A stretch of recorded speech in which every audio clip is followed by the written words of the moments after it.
Jungle.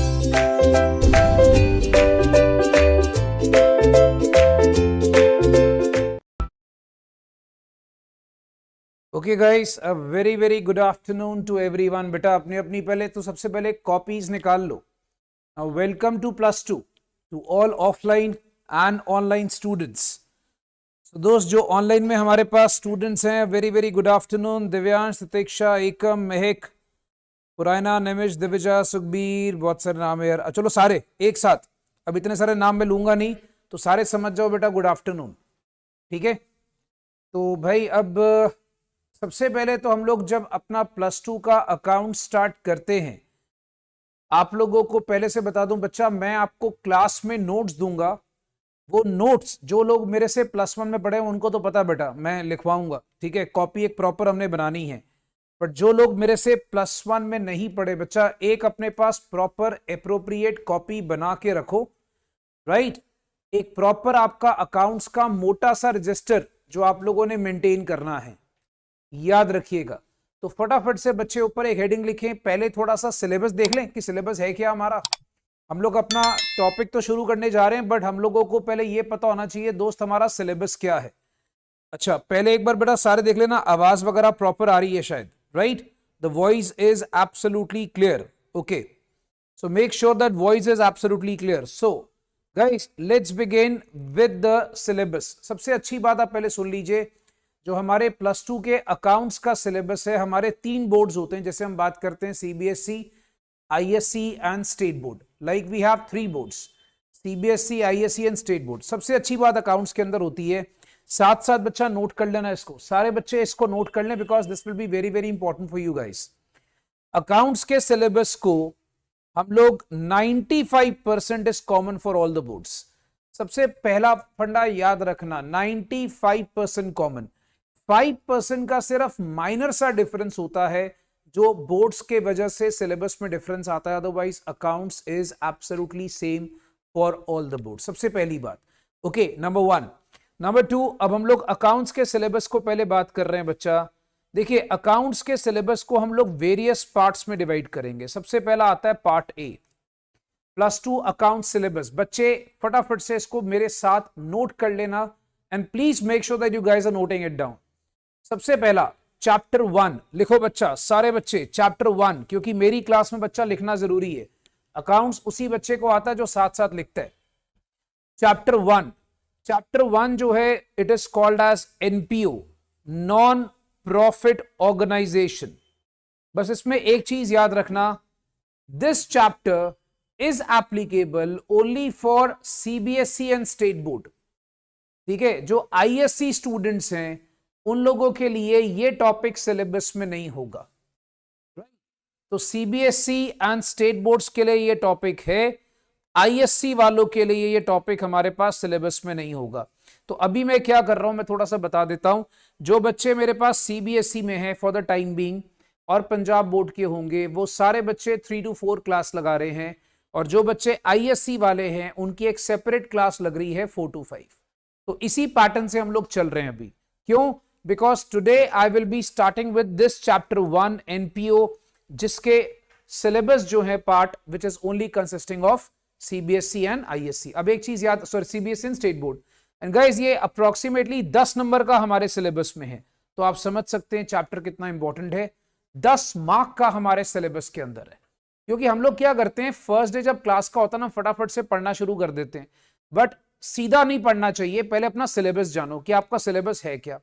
अब यहां से सारा कुछ कॉमन है। अब आपका CBSE हो, ISE हो, स्टेट बोर्ड हो, इसके बाद सारा कॉमन है। मतलब चैप्टर 2 से everything is common, that means for all the boards. सबसे पहला अकाउंटिंग फॉर पार्टनरशिप फर्म, ये हमारा चैप्टर 2 है।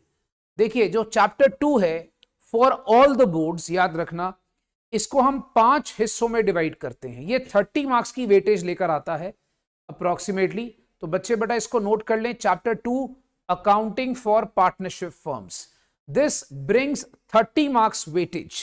ओके, सबसे पहला याद रखना, the first chapter is called as partnership fundamentals. जो पहला टॉपिक है दोस्त हमारा, वो कौन सा है? Partnership fundamentals. पार्टनरशिप फंडामेंटल्स, दूसरा टॉपिक है change in ratio and goodwill. Guys topic का नाम है change in ratio and goodwill. So make sure you guys are noting it down. मैं बार बार कह रहा हूं बेटा, offline online both, make sure that you guys are noting it down. Okay, so हमारे पास क्या है बच्चा, change in ratio and goodwill. अब आपको बता देता हूं, सबसे पहले तो बेटा partnership fundamentals and change in ratio and goodwill, ये दोनों मिलाकर अप्रोक्सीमेटली 4 to 6 मार्क्स का पेपर आता है। मैं ये सारे बोर्ड्स के लिए बता रहा हूं, तो सारे बच्चे नोट कर लेना, ठीक है। तो याद रखना बच्चा, 4 to 6 मार्क्स का ढक्कन, कॉपी निकालो और नोट करो। मैं बार बार नहीं बोलूंगा, क्लास में डांटना नहीं चाहता मैं किसी बच्चे को। 4 to 6 मार्क्स, ये सारे बच्चे याद रखिएगा बेटा। Change in ratio and goodwill and partnership fundamentals, ये मिलाकर हमारे पास 4 to 6 मार्क्स का आता है। नेक्स्ट एडमिशन, एडमिशन का वेटेज है अप्रोक्सीमेटली 8 to 10 मार्क्स। एडमिशन का वेटेज है अप्रोक्सीमेटली 8 to 10 मार्क्स, ये बात याद रखेंगे। Then we have retirement and death, retirement and death is called 8 to 10 marks, approximately इनका इतना वेटेज है। And then we have dissolution, dissolution का टॉपिक का वेटेज है 6 to 8 मार्क्स। तो ये सारा अंदाजा मिलाकर 30 मार्क्स बनता है। तो बच्चे इस तरीके से याद रखिएगा, this is basically our paper pattern, right. तो ये हमारा सिलेबस है। आप देखोगे unit 2 is very very important, chapter 2 जिसको हम कहते हैं पार्टनरशिप फर्म्स, 30 मार्क्स का weightage, and it's very very important for all of us, as you can see guys, right. तो आपके सामने बच्चा, सारे बच्चे अच्छे से नोट कर लें। वी हैव पार्टनरशिप फंडामेंटल्स, में एक बार दोबारा रिपीट कर देता हूं, and change in ratio goodwill, approximately 4 to 6 marks, common for all the boards. Admission, retirement और डेथ और डिसोल्यूशन, ये सारे चैप्टर्स जो हैं ये पार्टनरशिप के अंदर ही आते हैं, ठीक है।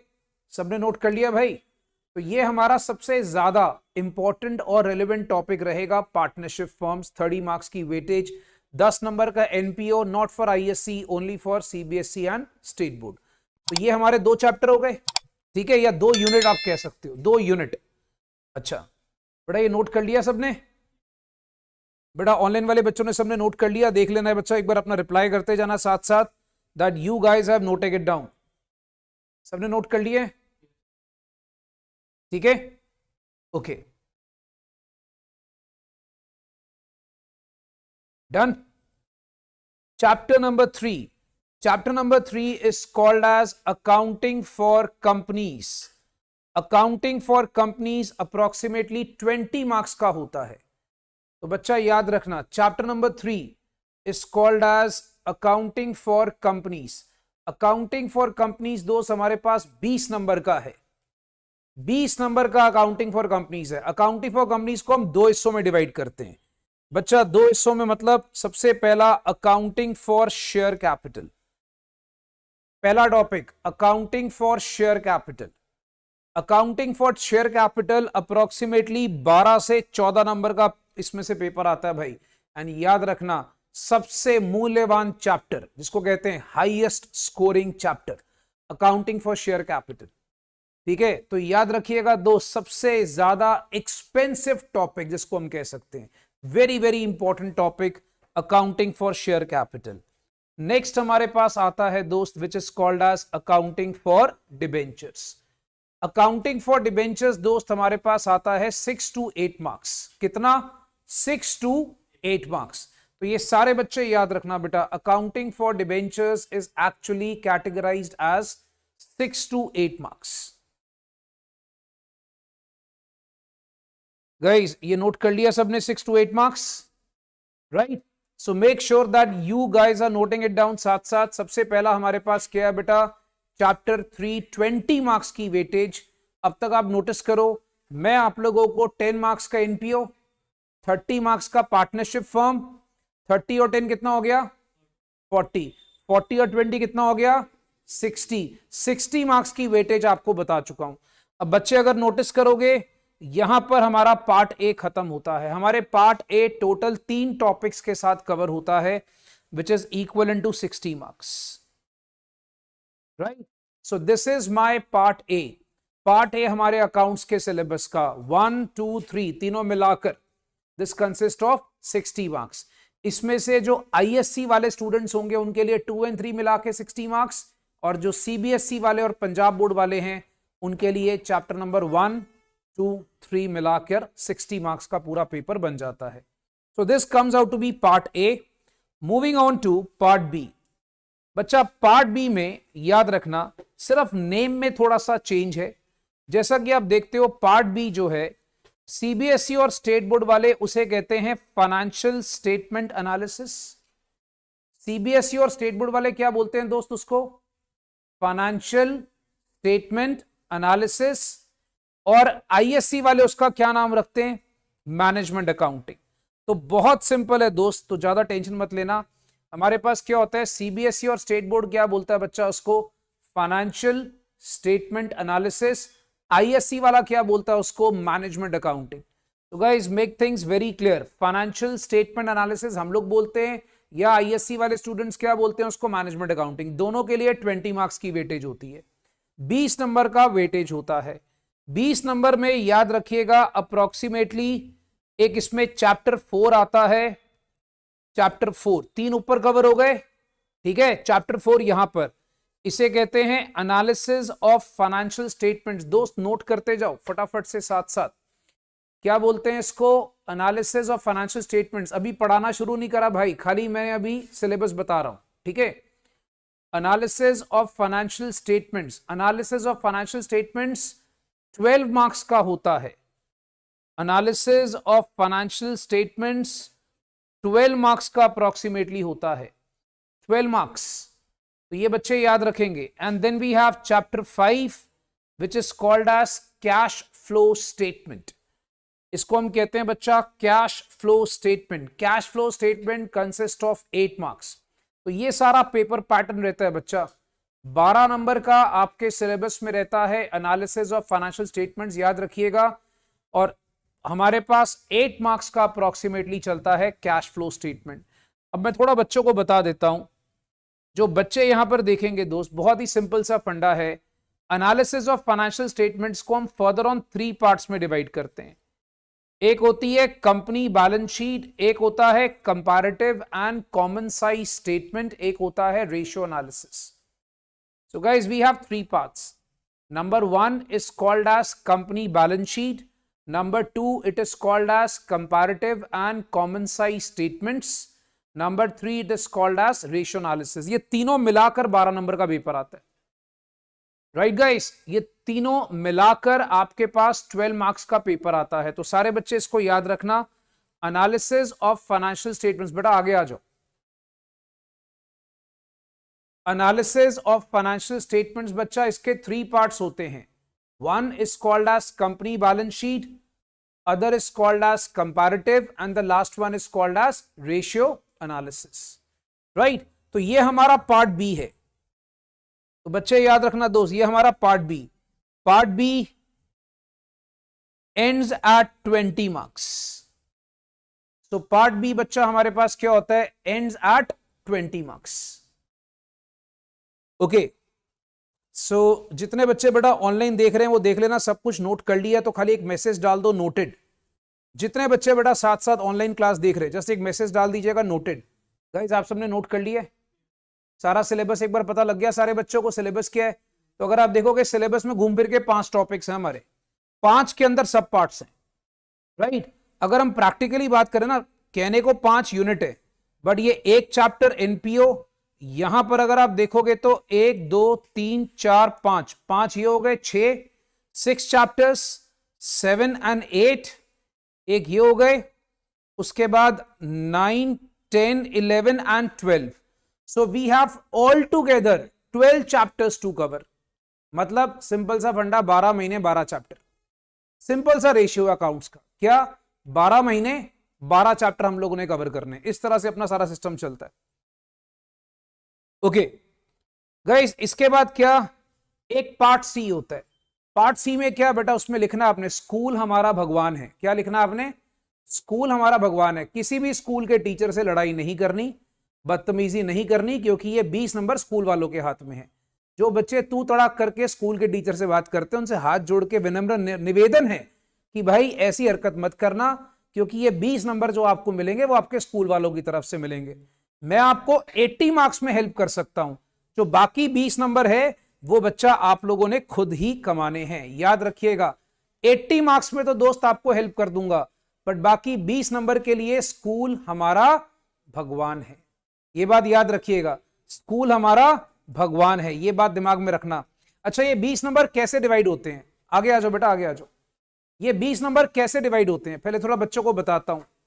20 नंबर क्या है बच्चा? आगे आ जाओ बच्चा, लास्ट सीट थोड़ी सी अवॉइड ही करो, आगे आगे आ जाओ। अब देखो ये 20 नंबर हम कैसे डिवाइड करते हैं। अभी बच्चा पढ़ाना नहीं शुरू करा, सिर्फ सिलेबस बता रहा हूं। एंड डोंट वरी, ये जो क्लास होगी पहले की 10 क्लासेस मेरा चैनल है यूट्यूब का ICM आई कैन मोटिवेट, उस पर ये ओपन रहेगी। तो मान लो कोई बच्चा अगर आज लेट भी आ रहा है तो वो मेरी क्लासेस को जब मर्जी मेरे चैनल पे जाके देख सकता है। ठीक है, याद रखिएगा। और अपनी ऐप के ऊपर भी रहेगी क्लासेस। तो बच्चे बेटा याद रखना, इसमें जो हमारे पास 20 मार्क्स है, 20 मार्क्स के अंदर पहला आपका 4 नंबर का होता है प्रोजेक्ट फाइल। 4 मार्क्स का क्या होता है दोस्त? Project file. 12 मार्क्स का रिटन टेस्ट होता है। 12 मार्क्स का आपका क्या होता है दोस्त? रिटन टेस्ट होता है। फिर 4 मार्क्स का आपका लगता है वाइवा। वाइवा मतलब क्या होता है आपको बताता हूं। स्कूल का टीचर आपको प्यार से बुलाएगा, अपने सामने बिठाएगा, आपसे 4 प्यार भरे क्वेश्चन पूछेगा, आपने कॉन्फिडेंस से जवाब देना है। अगर तो जवाब दे दिया बेटा तो ठीक है, नहीं अगर आपने उणु करा तो कुछ नहीं होगा वहां पर। याद रखिएगा, तो वहां कॉन्फिडेंस बहुत ज्यादा मैटर करता है। आप किस तरीके से टीचर से बात कर रहे हो, उनके क्वेश्चंस के आंसर कैसे कर रहे हो, ये उसके 4 मार्क्स हैं। ठीक है, और याद रखना मेरी बात, इसके लिए इस 20 नंबर के लिए कौन है? स्कूल हमारा भगवान है। इसको नोट कर लेना, स्कूल के टीचर से पंगे नहीं लेने। बहुत सारे बच्चे पंगे लेके बैठे होते हैं, मुझे मालूम है। बहुत सारे बच्चे खुंदक खाते हो, गुस्सा करते हो, और वो गुस्सा स्कूल के टीचर पे कहीं ना कहीं निकल आता है। ऐसी हरकतें बिल्कुल मत करिएगा, ठीक है, याद रखना। तो ये 20 नंबर स्कूल के, 80 मार्क्स मेरी तरफ से। 20 नंबर कहां से लेने आपने? स्कूल के टीचर से प्यार करके। उसको गुलाब का फूल दो या वगैरह वगैरह, जो भी आपने गिफ्ट देना उसको देते रहो। राइट, जितने भी रोज डे आते हैं ना, रोज डे, और एक हमारा रक्षाबंधन होता है, कौन सा? Valentine day. ठीक है, सब पे जा जाकर टीचर को गिफ्ट देना है, याद रखना। ओके, सो दोस्त, अब इसके बाद हम लोग का ये बेटा अभी थोड़ा CBSE वालों के लिए, ISC वालों को भी बताता हूं। CBSE वालों का पेपर पैटर्न क्या होता है, वेरी वेरी इंपॉर्टेंट। पहले तो मैंने क्या बताया? सिलेबस। देखो आज की क्लास का 15 मिनट या 20 मिनट मैं इसमें यूटिलाइज करूंगा। बच्चों को पहले सिलेबस बता दिया, उसके बाद मैं आपका टाइम बताऊंगा आपको पेपर पैटर्न क्या होता है। बच्चे मेरे साथ साथ नोट कर लेना, और बच्चा जो लेट आए ना अप्रोक्सीमेटली 3-4 पेज छोड़ देना। कितने पेज हुए बेटा? 3 पेज हुए ना? 2 पेज छोड़ के लिखना, ठीक है। Leave 2 pages and right. अब दोस्त सारे बच्चे पहले अच्छे से सुन लो, ठीक है बेटा। ऑनलाइन वाले बच्चे भी अच्छे से सुन लेना। This is a very very important paper pattern of accounts which normally teachers don't teach you. मैं आपको गारंटी से बोलता हूं 95% टीचर आपको पेपर पैटर्न कभी नहीं बताता, ठीक है। So never ever do that. पहले पेपर पैटर्न पता होना चाहिए कि हम लोग को एग्जाम में क्वेश्चन आएगा कैसे। पहले CBSE से स्टार्ट करते हैं। टोटल क्वेश्चंस बच्चा हमें हमेशा अकाउंट्स के 32 होते हैं। पहला पॉइंट, ऊपर हेडिंग लिख लो CBSE paper pattern. Total questions क्या होते हैं बेटा? 32। मैं दोबारा से बोल रहा हूं, अच्छे से नोट कर लेना। Some people will think it is irrelevant, you are an idiot if you are thinking like that. ये सबसे ज्यादा रेलेवेंट चीज होती है, द मोस्ट इंपॉर्टेंट पार्ट, ठीक है। So total number of questions 32। Now all questions are compulsory, we don't have any external choice. In CBSE accounts we don't have any external choice, all questions are compulsory. Now how the paper is divided? Now see, CBSE का एक set pattern होता है। CBSE का एक set pattern होता है।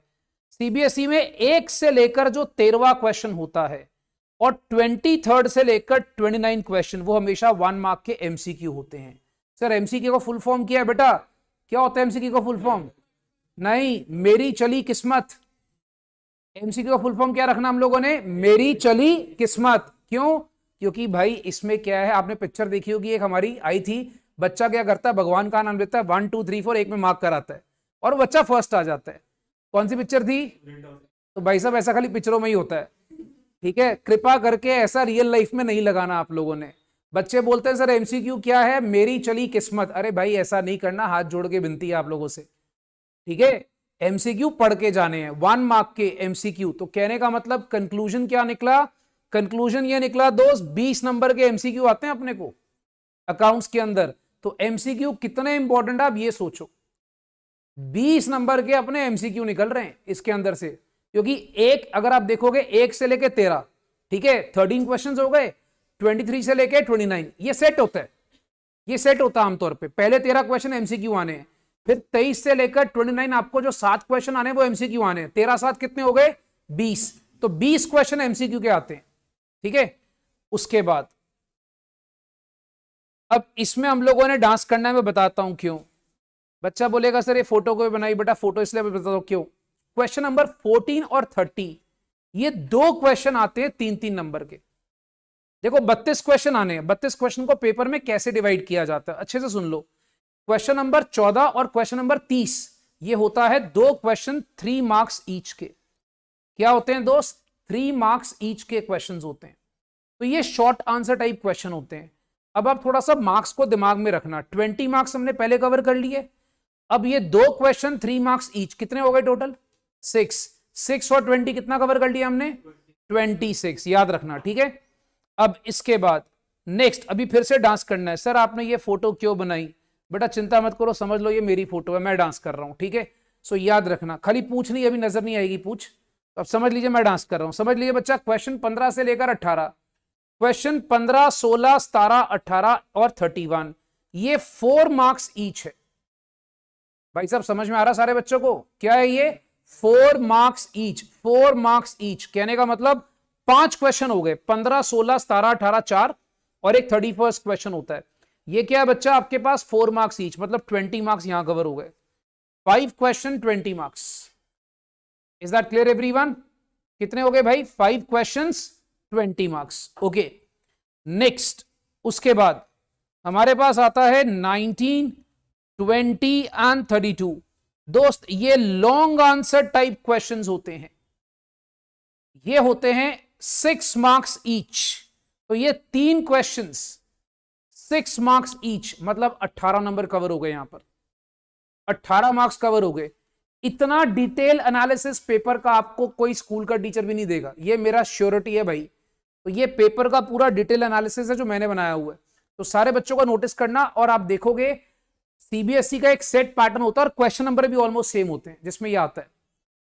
उसके बाद नेक्स्ट क्वेश्चन नंबर 21 एंड 22 ये होते हैं 8 मार्क्स के। ये क्या होते हैं बच्चा? 8 मार्क्स के। 8 मार्क्स का मतलब क्या? Very long answer type. ये क्या होता है भाई? Very long answer type. तो इसमें 8 मार्क्स के 2 क्वेश्चन, कितने हो गए? 16 नंबर। 8 मार्क्स के 2 क्वेश्चन 16 नंबर। अब आप देखोगे मैंने भाई साहब जो हमारे यहां भाई साहब है, ये वाले 1, ये 2 और ये 3 जगह मैंने इनकी फोटो बनाई। इसका रीजन है, मैंने आपको अभी 10 मिनट पहले क्या बोला कि सीबीएसई के एग्जाम में एक्सटर्नल चॉइस नहीं आती, इंटरनल आती है। इंटरनल आती है। इंटरनल का मतलब क्या? देखो यहां पर अब थोड़ा सा आईएससी वालों को एडवांटेज है, मैं बताऊंगा अभी 2 मिनट के बाद कैसे। सीबीएसई के एग्जाम में ओवरऑल चॉइस कोई नहीं होगी, बट आपको इंटरनल चॉइस होती है। इंटरनल चॉइस मतलब 2 क्वेश्चंस 3 मार्क्स के, उसके अंदर चॉइस होती है। आप देखोगे मैंने 3 मार्क्स वाले में फोटो बनाई थी, याद करो 3 मार्क्स वाले में फोटो बनाई थी ना मैंने। तो जो 3 मार्क्स वाले होंगे ना, इंटरनल चॉइस होगी। आप लोगों को समझ में आता है इंटरनल चॉइस? 2 क्वेश्चंस दिए होंगे, बोलेगा एक कर ले भाई, बात समझ में आ रही है? उसमें लिखा होता है और, 2 क्वेश्चंस के बीच में और लिखा होता है। और का मतलब क्या हो गया कि दोनों में से एक कोई आप कर सकते हो। तो 3 मार्क्स में आपको इंटरनल चॉइस मिलती है, 4 मार्क्स के किसी भी 2 क्वेश्चंस में इंटरनल चॉइस मिलती है। एक आप छोड़ सकते हो, एक आप कर सकते हो, ठीक है। और 8 मार्क्स के किसी भी क्वेश्चन के अंदर आपको इंटरनल चॉइस मिलती है। जैसे मैंने आपको थोड़ी देर पहले बताया एडमिशन और रिटायरमेंट, इसमें चॉइस आ जाती है। उसमें एक क्वेश्चन आता है कि एडमिशन का, पार्टनरशिप के ऊपर मैं बता रहा था, एक था रिटायरमेंट का, तो इसमें चॉइस आ जाती है। So we have internal choice in CBSE, external choice available नहीं है, ठीक है। क्वेश्चंस के विद इन में चॉइस है। अब जैसे सपोज आपको मैंने बताया 3 मार्क्स वाले कौन से क्वेश्चन होते हैं बेटा? 14 एंड 30, मैंने बताया ना। तो 14 के अंदर 2 क्वेश्चन होंगे। 14 का एक होगा आपके पास, 14 में 2 क्वेश्चन होंगे, एक ऊपर लिखा होगा एक नीचे लिखा होगा, और बीच में लिखा होगा और, तो दोनों में से कोई एक करना है। 30th क्वेश्चन भी ऐसे होगा, एक ऊपर लिखा होगा एक नीचे लिखा होगा, फिर आपने क्या करना है, कोई दोनों में से एक करना है, इस तरीके से। अब जैसे ये 8 मार्क्स वाला है, 8 मार्क्स में क्या होंगे, 2 क्वेश्चन होंगे। जैसे क्वेश्चन नंबर 21, उसमें 2 क्वेश्चन होंगे, 22 में 2 क्वेश्चन होंगे, दोनों में से कोई एक करना होता है। This is for CBSE. तो गाइस पहले देख लो, सीबीएसई वालों सारे बच्चों को क्लियर है? कोई डाउट है किसी को? दूसरी बात, हमें कैलकुलेटर अलाउड नहीं है, अब तक अलाउड नहीं है, अगले साल से हो जाए तो पता नहीं, बातचीत चल रही है। तो याद रखना, एक बच्चे सारे अपने घर पे जो क्वेश्चंस ट्राई करेंगे, please do not use calculator, क्योंकि +1 में हमारे ऑनलाइन एग्जाम हुआ, हमने जुगाड़ चला लिया, ठीक है। अभी +2 में बेटा उसकी आदत छोड़ देना, वरना बहुत ज्यादा नुकसान होगा आप लोगों को अकाउंट्स के अंदर स्पेसिफिकली। अब आईएससी का एडवांटेज है थोड़ा सा। आईएससी का बेटा पेपर पैटर्न क्या होता है बेटा? 80 मार्क्स का होता है। अब इनका पेपर पैटर्न बहुत सिंपल है। इनका क्या है, देखो इनको एडवांटेज, पहली बात कैलकुलेटर अलाउड है, ठीक है, आराम से कैलकुलेटर यूज करो, कोई टेंशन नहीं है। इनके पेपर में एक सेक्शन होता है, सेक्शन ए, पार्ट 1। पार्ट 1 बच्चा क्या है, 12 मार्क्स। 12 मार्क्स के अंदर बेटा कंपलसरी होते हैं ऑल क्वेश्चंस। इसमें क्या होता है, 6 क्वेश्चंस ऑफ 2 मार्क्स ईच होते हैं, 6 questions 2 marks each, compulsory all question. ये सीबीएसई वाले ना भी नोट करें चलेगा, पर आईएससी वाले बच्चे नोट कर लें इसको। तो इसमें क्या है बच्चा, 6 क्वेश्चंस 2 मार्क्स ईच। इसमें ज्यादा पेपर जो है थोड़ा सिंपल पैटर्न में है। इसमें क्या है, पार्ट 2। पार्ट 2 में क्या होता है बेटा, इसमें 7 होंगे, 7 में से कोई भी 4 आपने आंसर करने, लो भाई खुली छूट, ठीक है। तो आईएससी वाले क्या है बेटा, खुले से आराम कर रहे हैं, क्या 7 में से भाई कोई भी 4 क्वेश्चन कर लो। 12 नंबर का एक क्वेश्चन होता है, ठीक है, तो 7 में से कोई भी 4 कर लो, ये आईएससी वालों का है। ये टोटल 60 कवर हो गए। इनका फिर सेक्शन बी होता है, इसमें 3 आते हैं, 3 में से कोई भी 2 अटेम्प्ट कर लो, 10 मार्क्स का एक क्वेश्चन होता है, सिंपल पैटर्न। इन्होंने पैटर्न को कॉम्प्लिकेट नहीं करा हुआ। अब देखो सीबीएसई ने कितना झमेला करा हुआ है, ये आईएससी वाले सीधे सीधे चल रहे हैं, सिंपल पैटर्न है, कोई टेंशन नहीं है। वो बोलते हैं 3 क्वेश्चन 2 मार्क्स ईच, 10-10 मार्क का एक क्वेश्चन, 20 नंबर आ गए, Jai Ashkar. Guys everybody is clear with the paper pattern? किसी बच्चे को पेपर पैटर्न कुछ पूछना है? भाई साहब ऑनलाइन में जो बच्चे क्लास देख रहे हैं, तो एक बार जरा फटाफट से बता दो बच्चा, पेपर पैटर्न इज क्लियर, तो आपने लिख देना पीपी क्लियर। मैसेजेस करने की आदत आप लोगों को शायद पड़ी होगी, तो लिख दीजिए फटाफट से पीपी क्लियर।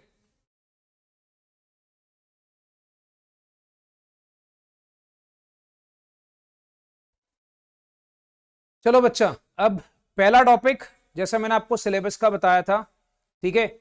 आप लोग बच्चा आईएससी हैं, आप लोग बैठ के अपने सम्स प्रैक्टिस कर लो, ठीक है। आईएससी वालों की क्लास लगेगी 4 बजे थोड़े दिन के लिए, जब तक ये चैप्टर चल रहा है, ठीक है। उसके बाद आईएससी वाले मेरे साथ 3 बजे ही आ जाएंगे। चलिए, everybody saying paper pattern is clear. चलो गाइस, सीबीएसई स्टेट बोर्ड, फटाफट से आप लोग क्या करेंगे, हेडिंग लिखो, नॉन प्रॉफिट ऑर्गेनाइजेशन। जल्दी से दोस्त please write down the heading, non profit organisation. यहीं बैठ जाओ दोस्त, ये फैंस ऑन कर दोगे वहां से? सेकेंड स्विच है बच्चा, ये देखो इधर इधर मेरे भाई, ये दोनों स्विच, हाँ 10 सारे स्विच ऑन कर दो, बस बस, thank you, that will be done. बच्चा इफ एनीबडी नीड्स फैंस, आप लोग को वहां से ऑन करना पड़ेगा अपने पास से, बड़ा स्ट्रिंग्स के साथ, ओके। आप लोग भी बच्चा, इफ एनीबडी नीड्स फैंस, यहां से ऑन कर सकते हैं। चलिए गाइस, हम लोग यहां पर स्टार्ट कर रहे हैं नॉन प्रॉफिट ऑर्गेनाइजेशन, राइट। अब ये होता क्या है दोस्त, अकाउंट्स को जितना एंजॉय करोगे उतना मजा आएगा, तो हम फटाफट से लिखना शुरू करते हैं। सबसे पहले एनपीओ का meaning, so let's write down what is the meaning of the term NPO. Let's write down what is the meaning of the term NPO. मैं आपके साथ साथ डिक्टेट करूंगा, प्लीज राइट डाउन मेरे साथ साथ ही। NPO are the organisations. बच्चा एनपीओ शॉर्ट फॉर्म होगा नॉन प्रॉफिट ऑर्गेनाइजेशन का, राइट? नॉन प्रॉफिट ऑर्गेनाइजेशन का short form.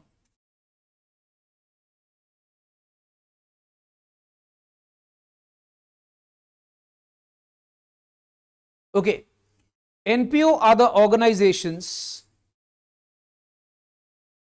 which work on non-profit basis, which work on non-profit basis. That is, their main aim is to provide, that is, their main aim is to provide services of charitable nature, services of charitable nature, comma, for example, orphanage, charitable hospitals, schools, etc.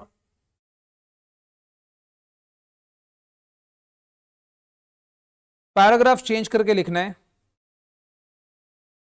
Their main aim is not to earn profits. Their main aim is not to earn profits, comma, however,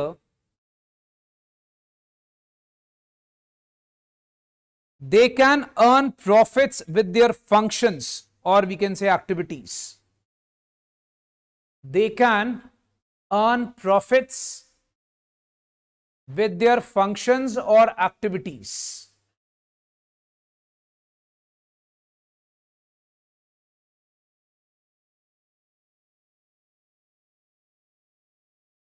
बच्चा अब सारे बच्चे अच्छे से सुन लेना। Non profit organisations वो organisation होती हैं जिनका बेसिक एम होता है कि लोगों की सेवा करना।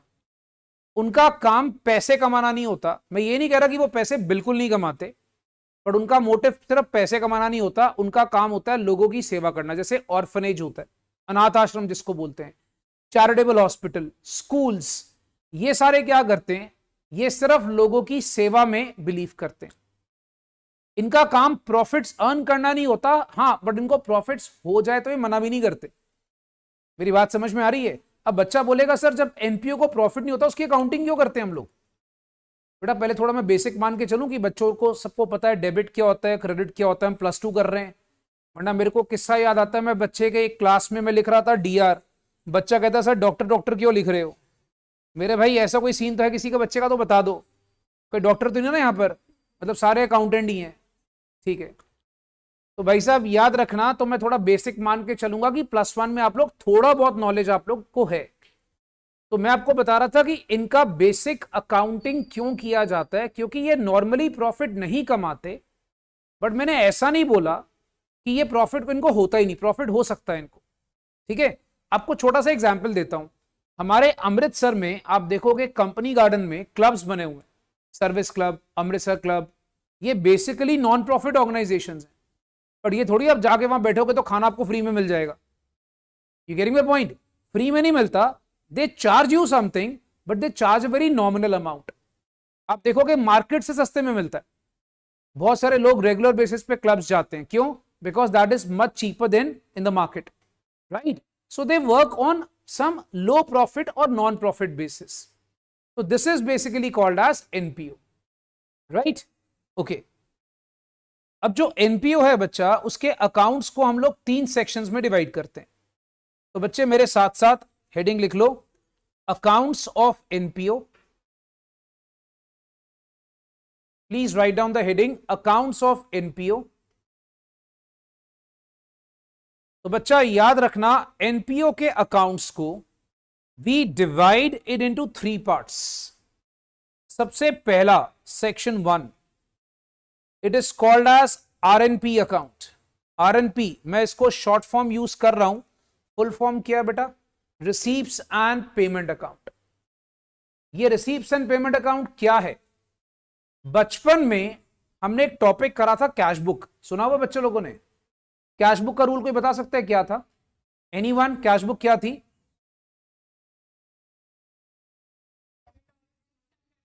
वेरी गुड, शाबाश. It is called as debit all receipts and credit all payments. तो receipt payment क्या है बेटा? receipt payment is brother of cash book. आप ऐसे याद कर सकते हो, ये कैश बुक का भाई है भाई. तो receipt payment जो है बेटा किसका भाई है? कैश बुक का. ठीक है, तो आप लिख सकते हो receipt payment is brother of cash book. Next, income and expenditure account. Yes, Divija, you're right. Good. बेटा इनकम एंड एक्सपेंडिचर अकाउंट. अब ये इनकम और एक्सपेंडिचर अकाउंट ये क्या होता है? आपको याद है हम लोग एक बड़ा प्यारा चैप्टर +1 में करते थे, फाइनल अकाउंट्स. जब मैं +1 में कराता था बच्चे, सर क्या टॉपिक करा रहे हो. ठीक है, उसमें एक टॉपिक होता था फाइनल अकाउंट्स का, एक पार्ट था प्रॉफिट एंड लॉस अकाउंट. सुना हुआ है? प्रॉफिट एंड लॉस अकाउंट का रूल क्या था? Yes, very good very good. पता लगता है अच्छी जगह से +1 करिए, थैंक यू. इसको कहते हैं अपनी तारीफ खुद करना. चलिए, तो हम यहां बात करते हैं दोस्त debit all expenses and losses. दोस्त देखो सिंपल सी बात है, सारे बच्चे अगर मस्ती से पढ़ेंगे तो अकाउंट्स पढ़ा के और पढ़ के भी बहुत मजा आएगा. सो बी लाइक फ्रेंड्स. मतलब हमारे बीच में क्या होता है, कोई हेजिटेशन नहीं होना चाहिए. मैं बच्चों को फर्स्ट से सबको एक ही बात बोलता हूं, भाई साहब एक चीज दिमाग में रखो, रूल बना लो जिंदगी का, हम सारे बेशरम है. बेशरम मतलब कोई टीचर को पूछने से शर्माना नहीं, बट क्लास में बदतमीजी भी नहीं करनी, वो भी नहीं मैं अलाउ करता. ठीक है, कल को बच्चा आ रहा है क्लास में डांस करना शुरू कर दे, सर आज मन करा था डांस करने का, वो अलाउ नहीं करूंगा भाई. हाँ मौज मस्ती चलेगी. ठीक है, आप मुझसे कुछ भी पूछ सकते हो, कुछ भी मतलब पढ़ाई के रिलेटेड. कल को पूछोगे सर आपका अफेयर इस दिन कहां पे चला था, वो सब नहीं बताऊंगा ढक्कन में, याद रखना. ठीक है, पढ़ाई के रिलेटेड कुछ भी पूछो, कोई टेंशन नहीं मेरे को. तो भाई साहब इसके अंदर हम लोग क्या बात कर रहे थे? इनकम एंड एक्सपेंडिचर अकाउंट का क्या फंडा है बेटा? रूल वही है, debit all expenses and losses and credit all income and gains.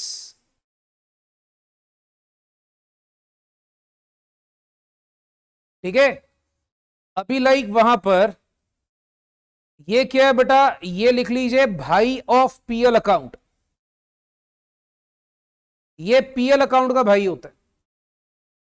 Simple सा फंडा. इनकम एक्सपेंडिचर क्या है भाई? पीएल अकाउंट का भाई है. Next we have balance sheet. Balance sheet का बहुत सिंपल सा फंडा है बेटा. बैलेंस शीट आप लोगों को पता है बेटा, लायबिलिटी एसेट. सारे बच्चों को मालूम है लायबिलिटी एसेट क्या होता है.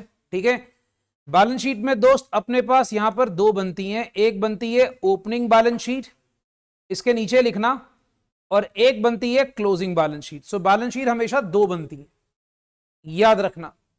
सो इनकम एक्सपेंडिचर का सारा चैप्टर इसी पे बेस्ड है. आई एम सॉरी, एनपीओ का सारा चैप्टर इसी पे बेस्ड है. सेक्शन 1 आरएनपी, सेक्शन 2 इसको मैं शॉर्ट फॉर्म में कहूंगा I&E, income and expenditure account, और बैलेंस शीट को हम ऐसे लिखेंगे. Guys everybody is clear with that? तो ये सारे बच्चे फंडे याद रखिएगा. I hope it's clear everyone. ठीक है, सबने नोटबुक कर लिए. एक एक करके शुरू करते हैं दोस्त. What is receipts and payment, section 1. So बच्चे बेटा हेडिंग लिख लो, section 1 receipts and payment. Now see, receipts and payment account के कुछ इंपॉर्टेंट फीचर्स हैं which needs to be understood. Guys receipts and payment account के कुछ बहुत बहुत बहुत इंपॉर्टेंट फीचर्स हैं which needs to be understood. ठीक है, तो हम लोगों को बेटा पहले इसके फीचर्स समझने पड़ेंगे. सबसे पहला फीचर जो मैं आपको ऑलरेडी बता चुका हूं, format of receipts and payment account is just like cash book. ये फीचर हम लोग ऑलरेडी कर चुके हैं भाई. क्या है? Format of receipts and payment account is just like cash book, that is debit all receipts and credit all payments. क्या है दोस्त? बहुत simple, debit all receipts and credit all payments. अब रिसीप पेमेंट जब बनता है, अकाउंट बनता है, तो वो देखने में कैसा लगता है, देखो इस तरीके से आपको नजर आएगा। पहला कॉलम बनेगा रिसीप्स, ठीक है। बच्चा बोलेगा सर वो डेट का कॉलम बना है जो लेजर में बनाते थे, जरूरत नहीं है, नॉट रिक्वायर्ड। क्यों? क्योंकि ये ईयर एंड पे बनता है, तो इसमें डेट का कॉलम नहीं बनता, ठीक है। रिसीप्स आ गया, अमाउंट आ गया, पेमेंट्स आ गई क्रेडिट साइड पे, और ये अमाउंट आ गई। अच्छा, रिसीव पेमेंट का ये फॉर्मेट सारे बच्चों को नजर आ रहा होगा। अब ये शुरू कैसे होता है? आप मुझे एक बात बताइए, आप कोई भी बिजनेस कैसे शुरू करते हो? पैसे से, ऑब्वियसली। आप पैसा लगाओगे तो बिजनेस स्टार्ट होगा ना, हवा में थोड़ी स्टार्ट होगा। We require money. तो सबसे पहले मेरे पास ओपनिंग बैलेंस ऑफ कैश कितना है? मेरे पास ओपनिंग बैलेंस ऑफ कैश कितना है, ये मेरे पास सबसे पहला आता है रिसीव्स एंड पेमेंट का फंडा। ओपनिंग बैलेंस ऑफ कैश और या बैंक। नेक्स्ट आता है ऑल रिसीव्स। ऑल रिसीव्स मतलब, याद रखना दोस्त, एनपीओ जितनी भी रिसीव्स करेगा, भाई साहब याद रखेंगे, एनपीओ जितनी भी रिसीव्स करेगा, जितनी भी रिसीव्स एनपीओ करता है, वो सारी रिसीव्स डेबिट साइड पर आती है। Everybody is clear? सारी रिसीव्स डेबिट साइड पर आती है। जितनी भी एनपीओ पेमेंट्स करता है, जितनी भी एनपीओ क्या करता है बेटा? पेमेंट्स करता है, वो सारी पेमेंट्स क्रेडिट साइड पर आती है। मतलब सिंपल सा फंडा है, कैश बुक की तरह रूल फॉलो होगा, debit vote comes in, credit vote goes out. Cash या बैंक का ओपनिंग बैलेंस अगर डेबिट आता है, तो कैश या बैंक का जो क्लोजिंग बैलेंस होता है वो क्रेडिट होता है। बच्चा, इज दिस क्लियर एवरीवन? तो ये पॉइंट आप लोगों ने याद रखना है। कैश बैंक का ओपनिंग बैलेंस क्या होता है बेटा? डेबिट। और उसका फिर क्लोजिंग बैलेंस ऑटोमेटिकली क्या चला जाएगा? Credit. I hope everybody is clear with it, ठीक है। Okay, so this is the first feature of receives and payment account. Number 2 बेटा, receives and payment records all receipts and payments of current year. A very important feature. Receipts and payment records all receipts and payment of current year irrespective of the year in which they are due. अब बच्चा बेचारा इस language का meaning catch नहीं कर पाता, तो उसको मैं समझा रहा हूं भी एग्जाम्पल के साथ। आप पहले नोट कर लो। Receipts and payment records all receipts and payment of current year irrespective in which they are due. Irrespective bracket में लिखना बच्चा, irrespective of the year in which they are due. अच्छा, ये जो मैं थ्योरी लिखवाता हूं ना, ये सारी थ्योरी आपको एमसीक्यू में काम आएगी। तो आपको एमसीक्यू के लिए थ्योरी पढ़ने की अलग से कहीं जरूरत नहीं पड़ेगी, मेरे क्लास नोट्स के अंदर ही वो थ्योरी कवर हो जाएगी। सारे बच्चे इस चीज को याद रखिएगा। ओके गाइस, एग्जाम्पल सुनो। मान लो हम लोग आज अकाउंट्स बना रहे हैं, हमारा करंट ईयर है 2021। तो मान लो मैं 2021 का रिसीव्स एंड पेमेंट अकाउंट बना रहा हूं, मान लीजिए फॉर एग्जाम्पल। अच्छा, अब अगर सपोज फॉर एग्जाम्पल आपको ना एक अमाउंट मिला एज एन एनपीओ, सपोज कर लो आप एक एनपीओ हो, आपको एक अमाउंट मिला, हम कहते हैं भाई कोई कमीशन आपको मिली, कमीशन रिसीव्ड इन 2021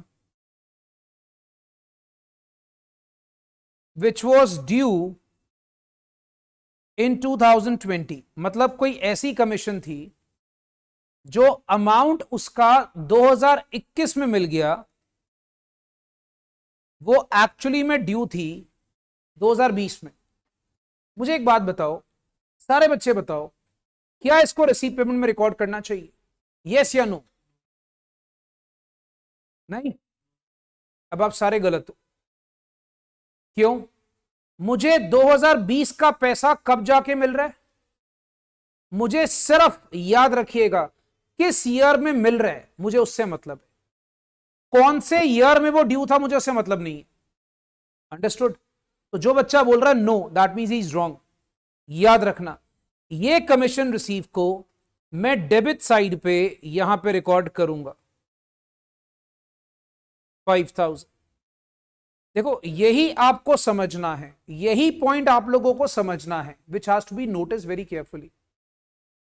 यही पॉइंट आप लोगों को समझना है बच्चा, क्या कि अगर आपको कमीशन मिल रही है 2021 में, तो वो कौन से ईयर की मिल रही मुझे उससे मतलब नहीं है। ऊपर लैंग्वेज क्या लिखी है, आपको सिर्फ year of receives and payment से मतलब है, कौन से ईयर में ड्यू है उससे मतलब नहीं। एक और example, let's take one more example.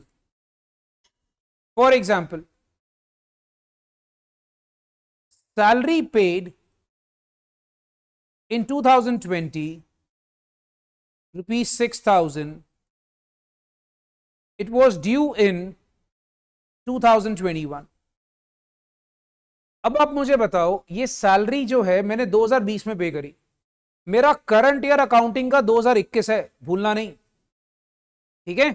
अब आप सारे बच्चे बताओ, क्या मुझे यहां पर इस सैलरी को रिसीट पेमेंट में रिकॉर्ड करना चाहिए? नो।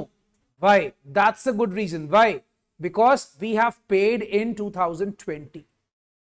मैंने इसको कब पे करा? मैंने इसको पे करा 2020 में, तो मुझे मतलब ही नहीं है, ठीक है। वो ड्यू कब हो रहा है मुझे उससे मतलब नहीं है, मेरा पैसा कब गया, मेरे से पैसा कब गया, बेसिकली मेरे को वो देखना होता है। तो मैं यहां पर सैलरी रिकॉर्ड करूंगा? Answer is no. Let's take one more example, एक और एग्जांपल सुनिए। फॉर एग्जाम्पल, अगर मैं बात करता हूं आपसे, salary paid in 2021 due in 2022 rupees 1000। Now tell me, इसको रिकॉर्ड करेंगे? यस। वाई? जब वो ड्यू होगा उसको नहीं देखना, हमारे से पैसा कब जा रहा है। क्या 2021 हमारा अकाउंटिंग ईयर, हमारा उसमें पैसा जा रहा है? यस, हमारा उसमें पैसा जा रहा है। By salary 1000, it will be recorded in the credit side. By payment से बेटा, पेमेंट से। चलो एक एग्जांपल और करते हैं, let's clarify with one more example. Suppose कर लो रेंट रिसीव। बेटा ये सारे जितने भी ऑनलाइन वाले बच्चे ना, सारे आंसर करो। इस तरह बेचारे ये दिविजा, गुरनूर, रिया, ये एक दो बच्चे आंसर कर रहे हैं। I want everybody to answer yes और no. So let me see that everybody is participating along with me. तो जितने बच्चे बेटा ऑनलाइन क्लास देख रहे हैं, सारे बच्चे प्लीज रिस्पॉन्स करिए साथ साथ। Rent received in 2021 rupees 4000 due in 2022। हाँ जी बताओ, रिकॉर्ड करेंगे कि नहीं करेंगे? करेंगे। क्यों रिकॉर्ड करेंगे? यस, बिकॉज 2021 में हमें आ गया है। कहां रिकॉर्ड करेंगे, डेबिट की क्रेडिट? Debit side. बस that's a point, that's a point. So we say rent received 4000। Now it's good.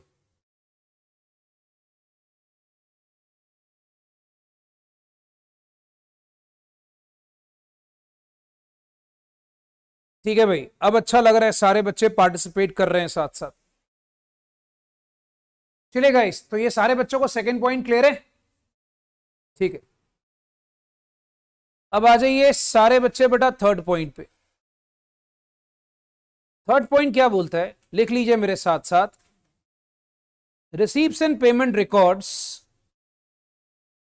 All items of capital and revenue nature.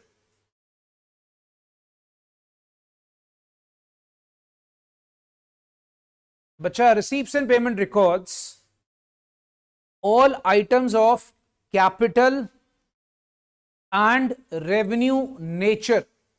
अब बच्चा बोलेगा सर एक बात बताओ, कैपिटल नेचर आइटम्स कौन सी होती है, रेवेन्यू नेचर आइटम्स कौन सी होती है? बच्चों को थोड़ा याद नहीं होगा। एक याद है, हम लोग एक चैप्टर करते हैं +1 में, कैपिटल रेवेन्यू एक्सपेंडिचर, थ्योरी में करते हैं, ठीक है, उसी के ऊपर बेस्ड मैं आपको एग्जाम्पल देता हूं। फॉर एग्जाम्पल मान लीजिए आपने एक बिल्डिंग सेल करी, मान लो बेटा आपने एक बिल्डिंग सेल करी 1 लाख रुपए की। सारे बच्चे बताओ ये कैपिटल है कि रेवेन्यू है? Everybody knows. 1 मिनट ठहरो, ऑनलाइन वाले बच्चों का जवाब का वेट कर ले कि बेटा ये हमारे पास आइटम कौन सी है, कैपिटल की revenue. This is, yes, this is basically a capital nature item. ठीक है, आप लोग को शायद पता होगा जो भी आप फिक्स्ड एसेट सेल करते हो, फिक्स्ड एसेट सेल करके जो पैसा आपको आता है that is a capital nature item. अब इसको हम लोग कहां पे रिकॉर्ड करते हैं? Debit side of receives and payment. थोड़ी एब्रिविएशन में यूज कर रहा हूं, समझ रहे हैं आप लोग सारे? डेबिट ऑफ आरएनपी, आरएनपी का डेबिट मतलब रिसीव पेमेंट का debit side. Yes, very good. Okay, next, purchase of furniture ₹50,000। बताओ बेटा कैपिटल है कि रेवेन्यू है? हाँ, furniture is a fixed asset. कोई भी फिक्स्ड एसेट परचेज करते हो that is a capital expenditure, तो नेवर से इट्स रेवेन्यू। ठीक है, रेवेन्यू होता है छोटे मोटे खर्चे। रेवेन्यू क्या होता है? छोटे मोटे खर्चे।